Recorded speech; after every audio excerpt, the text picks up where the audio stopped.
Well, President Trump's military strike in Syria and Afghanistan receiving widespread praise, and one Marine was happy to see the U.S. military taking a more active role in Afghanistan. Staff Sergeant Joey Jones saying that on Twitter in the moments after the attack, quote, "I lost my legs because my government was afraid to use the tools they had and saw me as expendable. I wish I had this administration." And that Marine joins us now, Staff Sergeant Joey Jones. I love saying that. A former explosive ordnance demolition technician who served in both Iraq and Afghanistan. Joey, it's nice to have you on the program.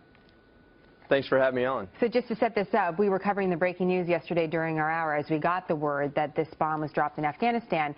And I personally felt there was something a little bit missing from the conversation, although we were really just dealing with facts at the time. And I went up to my desk and was on social media, and I saw you had put out this tweet, which got a lot of attention over the last 24 hours. So why don't you just take us back to that moment when you learned about this bomb being dropped and why you felt compelled to share what you did? Well, this is an issue I'm really personally connected to. The tweet very specifically and carefully starts out with, "I lost my legs because." And the story behind that is that I was a bomb tech. My job was to go in and take apart bombs. I love doing it. I miss it every day. But the actual operation I was injured on was a ghost town where people had stockpiled the enemy had stockpiled components to build IEDs with, and what we were trying to do is neutralize those IED components.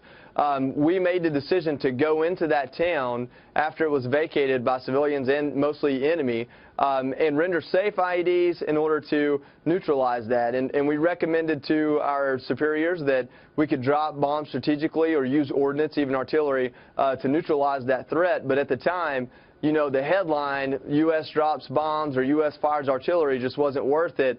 I guess risking us was. That's how I feel. That's how we felt then.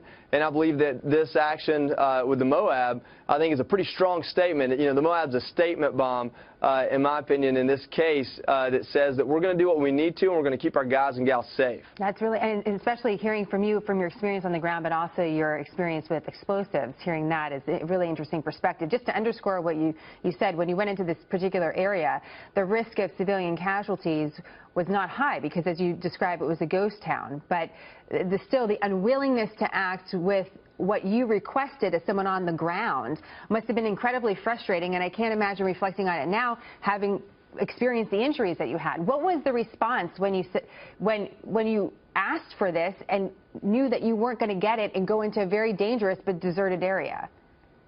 Well, we were allowed to kind of request a list of recommendations prior to us going in on foot and doing this by hand. None of them were approved until later on, actually until after I was injured and another person was killed, another Marine was killed. And that's kind of usual. We start with as far away from us using our hands as possible because we want to stay alive. And it was really hard to request air-to-ground ordnance for any type of situation while in country, and that was just kind of the protocol and what we were left to deal with. You know, it's frustrating to hear that, you know, from someone on the outside. Absolutely. And even just watching what we did yesterday by dropping this massive bomb, it was really a reminder that the United States has the tools. It's a choice to use them or not. And so there was a choice made to use it, but it makes me wonder about our choices in previous years, not just of the Obama administration, but going back to the Bush administration as well. Oh, absolutely. What do you think of these decisions, and what do you think we can do better? Well, I think there's a lot of layers to this. You know, a lot of the conversation yesterday was this sent a message to our enemies, or it sent a message to other countries and other leaders.